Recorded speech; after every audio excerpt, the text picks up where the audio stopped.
Coming up on Shelby this week, water rescues in Shelby Township.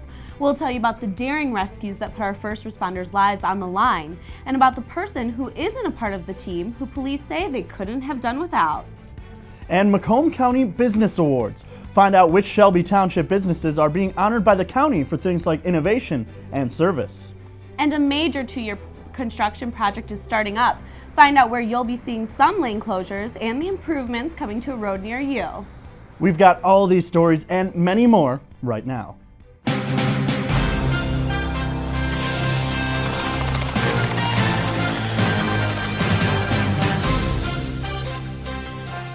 It tops our news this week. You've probably heard all about the 2 water rescues that happened earlier this month in Shelby Township. But there's a person all of the news outlets have left out when telling the story of the first rescue. Our Lindsay Cameron has the true story of how a good Samaritan jumped into action, assisting police in a major way. Now in the lake behind me, just off of Hiawatha Drive, 2 teens were walking on thin ice when suddenly it breaks from underneath them. Now situations like these are the reason the Shelby Township Fire Department practices dive rescue. In the event that there is a drowning or somebody goes underneath the water, we train all the members of the dive rescue team to a standard. And then we also do ice certifications, which has specialized training to be able to dive underneath the ice when you don't have that available surface water. The team also practices several times throughout the year to help prepare for drowning situations. We do quite a few exercises every year where we will put different items underneath the water, and we'll simulate victim rescues and interviews of bystanders or witnesses and have the dive team use their skills to locate where the items would be located at. But sometimes the dive team aren't the first responders. During last week's ice rescues, Shelby Township police officers were first on the scene, despite not having any training in water rescue. Truth be told, we don't really have any water training at this point in time. But still, Sergeant Tichnell jumped right into action.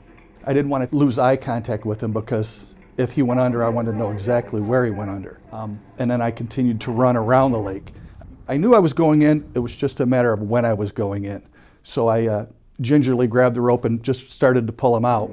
By this point, another police officer arrived on the scene to assist with the rescue. When I was getting closer to the shore and I saw Paul Fox coming down the hill, I knew that there were going to be no issues from here on out. I was close enough at that point to throw him part of the back end of the rope. After Paul's first jerk of the rope, we were both coming in. Tichnell was then able to grab the teen and take him to safety. But police also credit the success of this rescue to one other person. So I noticed a woman running.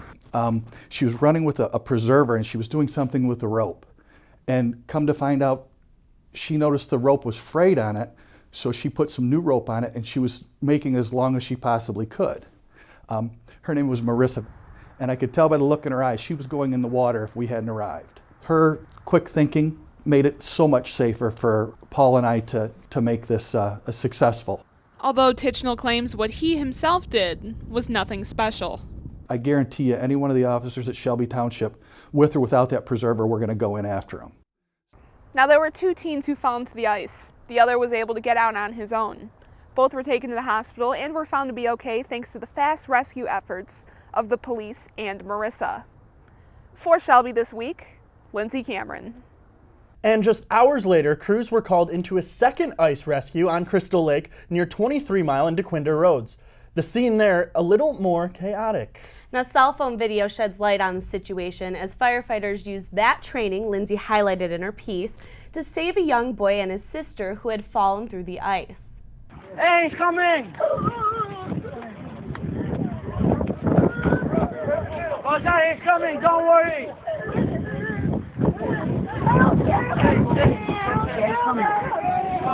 The firefighter swam out in a cold water exposure suit to bring the children in.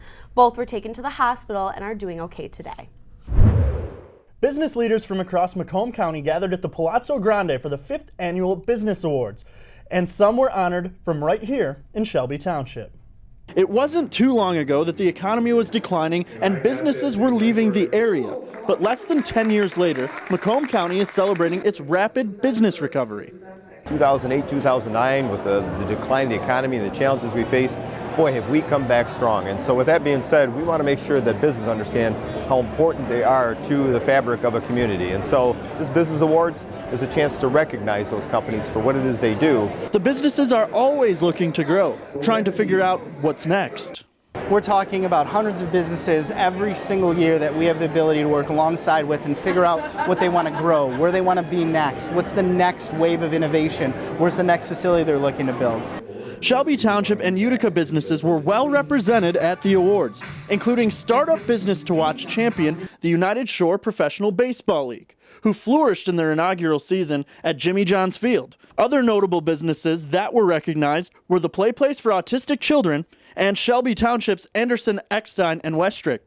We've been in business for almost 50 years, and we've been in Macomb County since we started our business. So we've seen Macomb County grow throughout our time. For the complete list of winners, you can head to our website, shelbytv.org. A competency hearing will be set for a woman accused in the deadly stabbing of her mother in a Shelby Township home. 48-year-old Julie Flynn appeared in court last week on first-degree murder charges. Police were called to a house on Marissa Way earlier this month, where they say they found 80-year-old Joyce Flynn dead with multiple stab wounds to her neck. A medical examiner has ruled her death a homicide. A forensic evaluation was requested and granted. Court was adjourned to determine competency of Flynn. She wasn't given bond and is expected to be back in court this week. And one woman is facing charges accused of using township bank information in a fraud case. Police say they became aware of fraudulent township treasury checks fabricating banking information back in December, and it was used in the Metro Detroit area.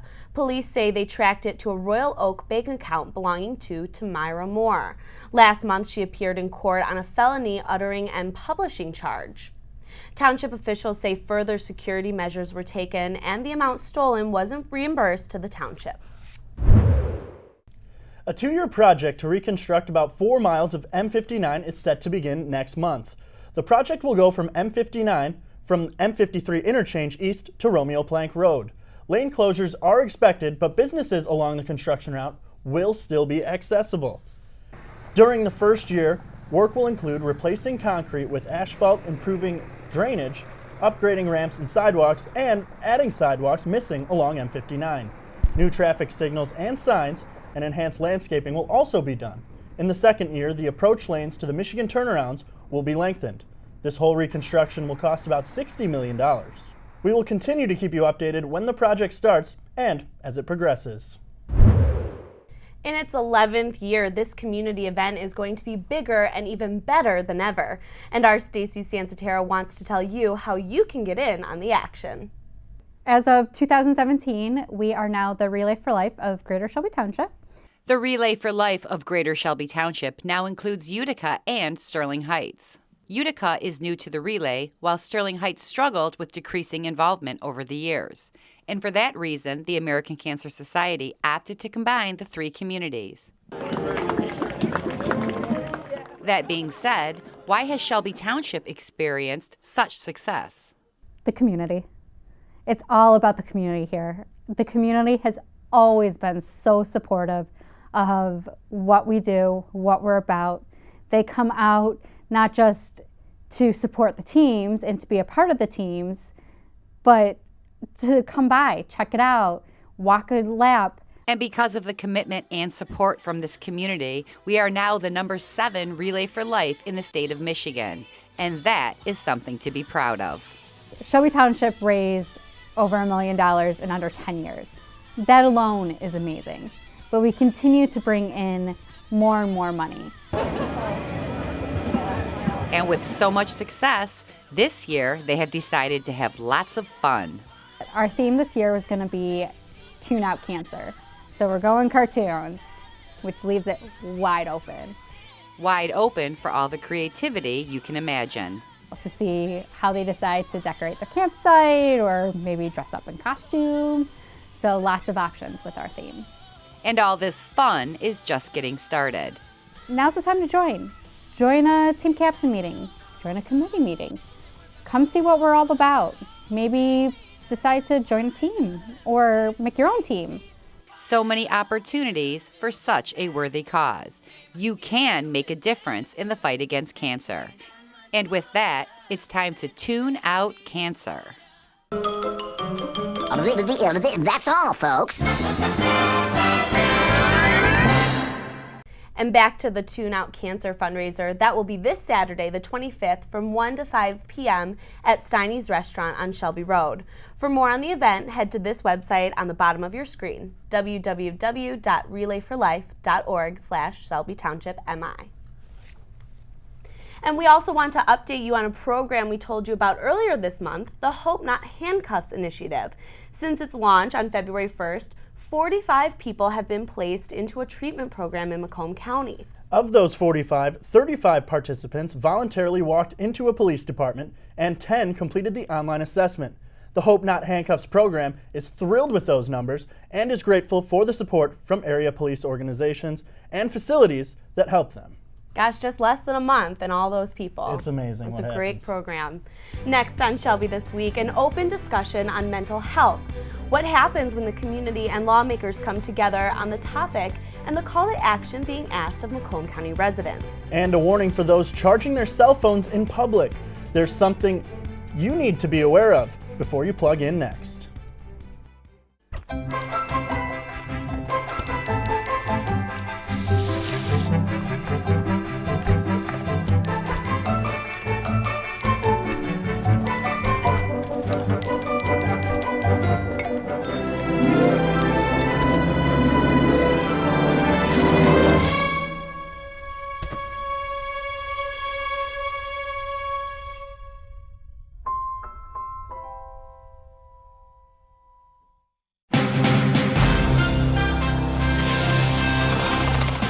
It was an honest conversation about mental health in Macomb County and how lawmakers can do more. Hosted at the Community Care Center, the forum focused on current issues in mental health, including the implications of severe reductions in the past 18 months. The $30 million in funding from the state started seeing cuts back in April of last year. Mental health care will only see just over $12 million this year, causing major concerns. Given the weight of those financial reductions, the Community Mental Health Board, as well as the administration, is concerned that we can't continue to put the health and the safety in risk to our consumers. Many of those consumers, 2,000-3,000 of those consumers, are consumers with intellectual developmental disabilities. Those advocating say everyone should have the freedom to live their lives how they want to, even with mental and physical disabilities. Then they should be allowed that opportunity to live the way they want to live. You know, this is part of the Affordable Care Act. It's a part of the Medicaid regulations as it is right now. It's a part of managed care, and it's certainly a part of the moving in what will soon to be in 2018-2019 home and community-based services waiver. And it really speaks in essence more to the full inclusion of consumers in our community. Representative Peter Lucido was there and thanked the group for educating legislators on the matter. He's encouraging anyone who has concerns or want their voices heard to write letters to your representatives and congressmen, and if you're ever in Lansing, to stop by their offices for an open and honest conversation. The Shelby Township Lions Club has a couple of events coming up, raising money for local nonprofits in our community. First up is a comedy night on Saturday, March 4th. For $65, there'll be an open bar, hors d'oeuvres, and dinner, along with 2 stand-up comedians. There's 2 comedians that come and they play, and then they have a dinner. They're extremely funny, so it's a great night out for friends and people. You can get a table of 8 if you'd like. You can just get online and order a table of 8 and just come and have fun. Proceeds will go to benefit Leader Dogs for the Blind, which the Shelby Township Lions Club is one of the top 5 contributors for in the U.S. 100% of the money collected goes towards the charities. So that's what makes the Lions, Shelby Township Lions, probably #1 in the area. For information on how to get tickets, head to shelbylionsclub.org. But if you want to go to an event that's a little more rough and tumble, the Lions Club is throwing a boxing event as well. The annual Knockout Blindness boxing event will be on Tuesday, March 14th. This is video from the event in previous year. For general admission, $125 will get you dinner and an open bar, a cigar lounge, and a good show. You know, you got the full ring set up. We have all the judges. It's a full rounds, you know, till they knock them out or at the end. So it's probably goes on to maybe 10 o'clock, 10:30, and it's just a nice night out, and everybody comes and has fun. VIP tickets cost about $150, and $175 will get you ringside seats to watch sanctioned fights by amateur boxers. For information on how to get these tickets, you can head to shelbylionsclub.org. And of course, for more on both of these events, we will have information on shelbytv.org as well. And if those events don't interest you to attend, or if you'd like to give your money to help families in need in Macomb County, our Paul Morrow has information on another nonprofit organization that could use your helping hands. Macomb County residents are very generous when it comes to helping out others in the community. There are many charitable causes and organizations that raise money and bring awareness to a number of great causes, and Helping Hands Gifts is one of these. This nonprofit's mission is to assist families in need, and they do so through their Helping Hands gift shop. This event provides parents and caregivers a low-cost shopping experience where they can choose wonderful gifts and stocking stuffers for their children for the holidays. So one of the things that we realized this year after our event was through the generosity of individuals and businesses and places like Meyer and several Shelby Township businesses, we were able to receive more gifts than we actually needed for our event. So we helped out a few different organizations, one of which was Friends of Foster Kids, which is here in Shelby as well as Big Family and 12 other smaller charities. Helping Hands Gifts has a couple of upcoming fundraisers so you can help out this great organization. On Tuesday, February 28th, beginning at 6:30, there will be Painting for a Purpose at the Painting with a Twist Shelby Township location. The cost is $40 per seat, and 50% of the proceeds from all seats sold will be donated. You can register online on the Painting with a Twist website or by calling 586-247-7928. If painting isn't your thing, you can still help out by attending the Helping Hands Gifts annual bowling fundraiser on Sunday, March 19th at Imperial Lanes. The cost is $20 per bowler, and tickets can be purchased online or contact Helping Hands Gifts at outlook.com for more info. So you can show your support for Helping Hands Gifts and keep the generous spirit of Macomb County alive by attending one of these two fundraisers. Your small donation will make a big impact and allow a family to give the gift of giving to their child during the holidays. I'm Paul Morrow reporting for Shelby This Week. Next time you drop your kids off at school, take a look at the school's drop-off line. You probably won't see a lot of family sedans. Kelley Blue Book announced its list of best family cars of the year, and for the first time ever, no sedans are listed. SUVs ranked the highest, so they then listed the best of the best. In the category of best two-row SUVs, the Honda CR-V took the top spot. Toyota's Highlander was named the best three-row SUV, and for best minivan, Toyota's Sienna won. They were judged based on factors like sales, safety, and convenience. And we've got a warning for people who charge their cell phones in public. Tech experts want you to stop plugging your USB cord into the public ports you see at places like airports and conference centers. Because the USB cord transmits data, if someone has hacked that port, all of your information is left vulnerable to be stolen. The process is actually called juice jacking. But the good news is there's ways to avoid this problem. Instead, buy a portable battery pack or a USB cord that doesn't have wires that transmit data. Or just go with a trusted method using the power adapter and plug your phone straight into the wall. Still ahead on Shelby This Week, serving up some tasty treats. Find out what a local candy maker is doing to make sure your dessert will pair nicely with your choice of adult beverage.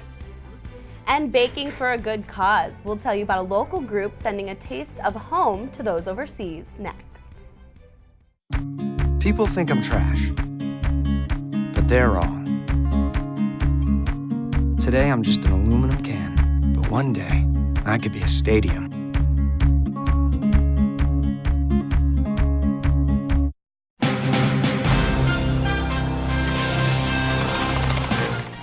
to think about calories when Saunders is making sure you have the perfect pairings for dessert.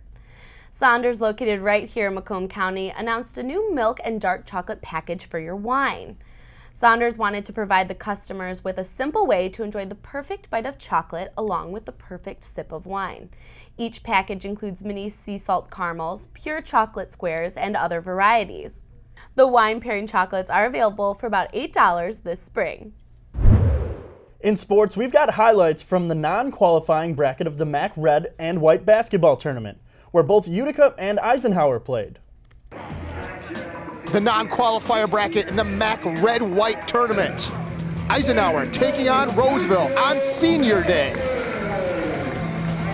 Eisenhower's top scorer on the night, Brandon Munn, pitches in 16 for the Eagles.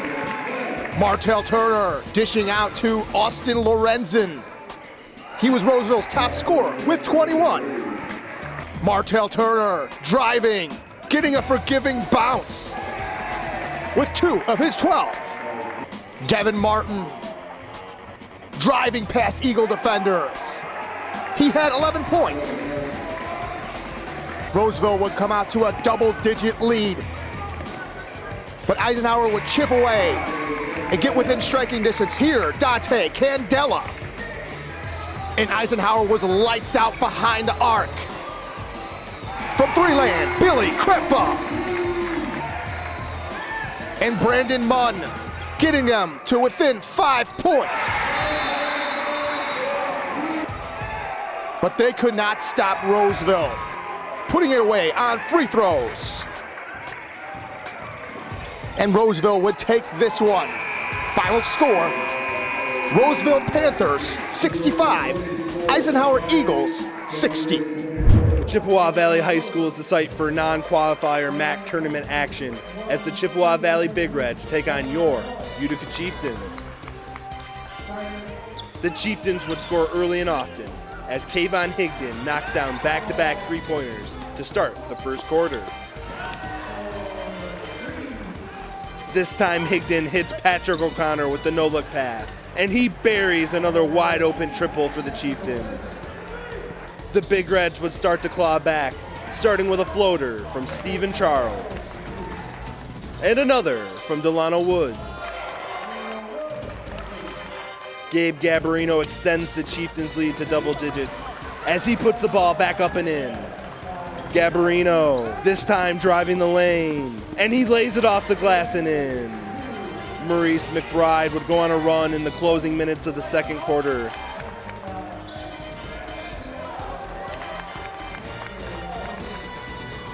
As he brings the Big Reds back within 7 at the half. And the Big Reds would never look back, as it would be all Chippewa Valley in the second half.